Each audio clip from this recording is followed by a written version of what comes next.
but the fact that we did do a halftime show has never been done, and it was kind of cool to see. That was awesome. No, it was really great. Yeah, a lot of firsts, man. A lot of firsts. First billboards on the freeway for a race, first race in the state of Texas, first race held outside of Florida in the United States, first race with a halftime show. Yeah, and I think there was a couple other firsts too. But it was cool.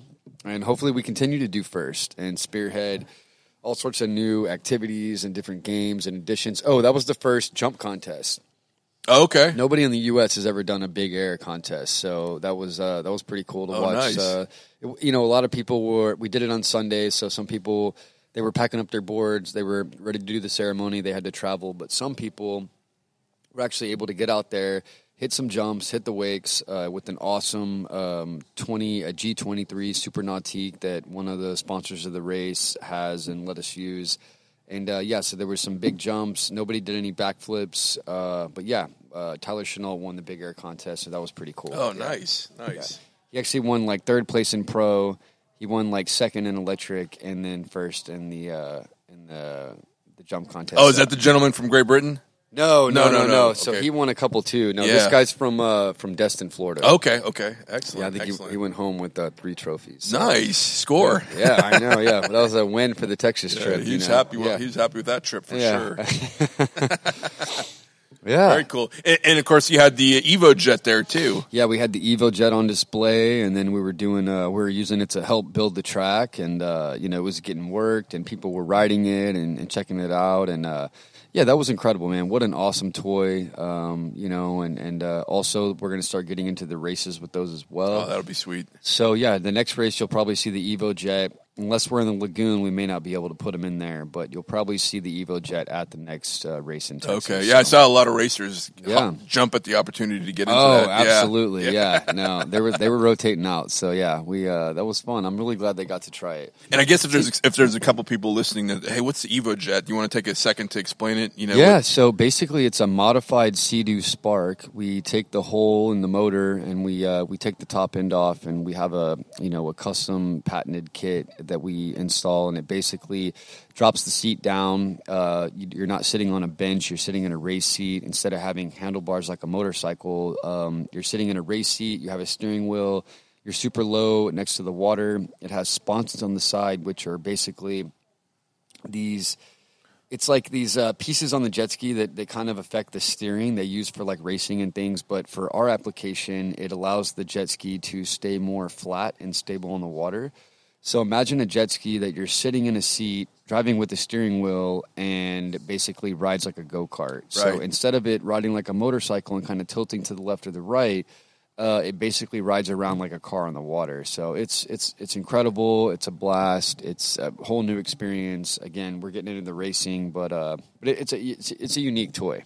And if somebody listening is go, hey, I want to get one of those. Do you know anybody that sells those, Jordan? I do. Yeah. No. So we're super proud and lucky to be the distributor and essentially the manufacturer, since we're putting them together here in Texas. So if you're looking to get an Evo Jet in Texas, you can definitely come to the showroom here in Seabrook, and we can build you one to order. Nice. We'll have some in stock here soon. But, we actually already sold the one that was at the show. I noticed it didn't make it back. It did not make it back, yeah. So we sold that. Awesome. So that's good. I'm not sure if I'm happy about that or sad. I know, yeah. Were you one of the lucky guys who got to try it? No? I did. And I had an opportunity, but I'll be honest, I was battling that day with I had injured my knee a couple days early. Yeah, so I decided, I don't think I need to get out there with a bad knee in that thing. Although, actually, it probably would have been fine, truthfully. Yeah, you don't have to use your legs. Yeah. But no, I regretted playing it safe afterwards on the way home from the island. No. Going over the causeway, I was like, I should have gotten the Evo Jet. But yeah. It's all good, though. We'll have a new one soon. Oh, yeah. No, there'll be plenty of opportunities. Yeah. We'll get you out there on the private lake, which was another huge part of the race, was this huge training camp we did. So I saw a video about that. Yeah, that's when I really hit home how many people came as a destination to this event. So let's give a big shout out to the Blahas, Nikki and Jerry Blaha. They are from the Czech Republic, and Nikki, they both professionally race. It's a son and dad team. I've raced with them all over the world. We've become friends over the years since 2018, the first time we raced together in Naples, Florida, and. basically, they came in for a training camp, and we took them out to the private lake that we're working with, that we're partnered with, and set up a track prior to the race. So people got to come out, train on the buoys, ride with the second fastest racer in the world. Wow. And his dad, who's, a coach in himself, kind of like an Olympic skier. Obviously, like, the parents are probably involved, right? I mean, This guy's a phenom MotoSurf racer. In the blood, yeah. So he races, he trains his son as a tag team duo. They're able to train people and watch and, utilize their skills and experience. And it really allows people to hone in on their skills and builds a huge amount of confidence. Alyssa's riding, we're talking about her earlier, progressed tremendously. And so we had literally people from all over the country training with the Blajas. And so that was really cool to do. We've done training camps in Texas, but this was the first official race training school, at our official permanent track in the state of Texas. Nice. So yeah, that hadn't been... Another first. That was the first. And then the poker run. We did the first poker run. There's never been a poker run in the U.S. for MotoSurf boards. Wow. We started off at Wobbles Water Sports. We rode by Sam's, rode by Cabo, rode by Barge, went through the Kima Channel, stopped at someone's house with a private beach in Galveston Bay, ended at Pier 6, had a really nice dinner, and then rode back. We were supposed to stop at Barge 295, but it got dark on us, so we'll have to do that on the next one. Time. Yeah, but no, I mean, that's never been done. Like, getting 10, 15, 20 people together, getting the boards on the water at the same time. I bet people are freaking out trying to figure out what they're looking at when see all these people on motorized surfboards coming through the channel and out into Galveston Bay. It's one thing to see one or two, but when you see 10 or 15, you're like, what is going on, Right. And that's what's great is, we're trying to build this community, build the sport, get more people on the boards and educated about it. So when you see one person riding, you don't necessarily, it's like, oh, that's just some crazy guy riding a board. But when you see a family, when you see a group of people, you're like, oh, wow, this is something that you can do as a group, just like boating, just like anything, playing golf, going to do go-karts, whatever. We're trying to get people into team building and people, involved on the water, make it, more accessible, more safe, because at first you're not so sure about it. But that's why we continue to, have these group activities, have these events so people feel comfortable and, with the product and the sport and the brand and just, getting into something new. Right. Yeah. And I can only imagine seeing people bar hopping on one of these, That's awesome. Well, I mean, when we say poker run, it was more destination, checking in at the places, one refreshment with some food never hurts, but, we do try to keep it absolutely, pretty PG-13. Boating and drinking does not mix. That's true. And that's something we'll always promote on this show. That is true. We've talked about that many times. A DD on the boat, so. Yeah, but MotoSurf's not really about partying, you have so much fun on the water sober. You don't need to have alcohol to have a great time. So it's a replacement for it really is, yeah. And a lot of people, I mean, look at it like exercise. Racing or riding or training. I mean, they're literally keeping fit and staying in shape and getting their adrenaline and getting their blood pumping, and they don't have to go to the gym and they get to go explore at the same time. So a lot of people really, enjoy it because, it keeps them active on the water. Boating and jet skiing, they're fun, but they have their limitations. And, are you actually, getting the juices flowing? Are you actually stretching the legs out? Or are you just drinking beer? Yeah, pretty sure boating and jet skiing, you don't get quite the same core workout that you get on one of those jet boats. Yeah.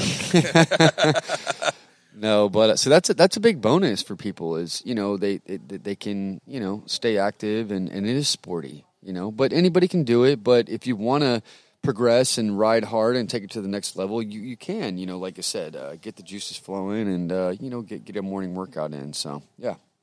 Now, I've been really impressed with a lot of the video and content I've been seeing drop from, over the last, I guess, week now from the event. There's some really slick edits and stuff, and really, I mean, I've been really impressed with that. I guess there's been a lot of different people working on some of that stuff, right? Yeah, so like you said, we were lucky. We didn't have as much media as we wanted to have there. We were working with the PR agent, but, these things take a lot to coordinate. There's a lot of moving parts, but we did have a lot of media there, photographers and different people, putting content out there. And we're still going to put another, longer video out that has some of the interviews to some of the racers, but there has been several like snippets for social media, like 30-second to 1 minute clips that really give a good breakdown of the race. Right. Jet Surf OC, Logan Robertson, the main photographer there, put out an awesome video, and then y'all's video from Saltwater Recon was amazing. The KHOU video was good, and then Galveston's. I mean, like you said, there's been 5 or 6 videos, lots of posts with really high quality photos. We were lucky to have 2 or 3 super high quality lenses. One was like a 62 megapixel. One was another crazy lens. And so there was a couple shots on people coming around buoys that are so clear. You can see almost the sweat on their forehead, right? And the droplets. And it doesn't mess with any of the clarity. So we were lucky.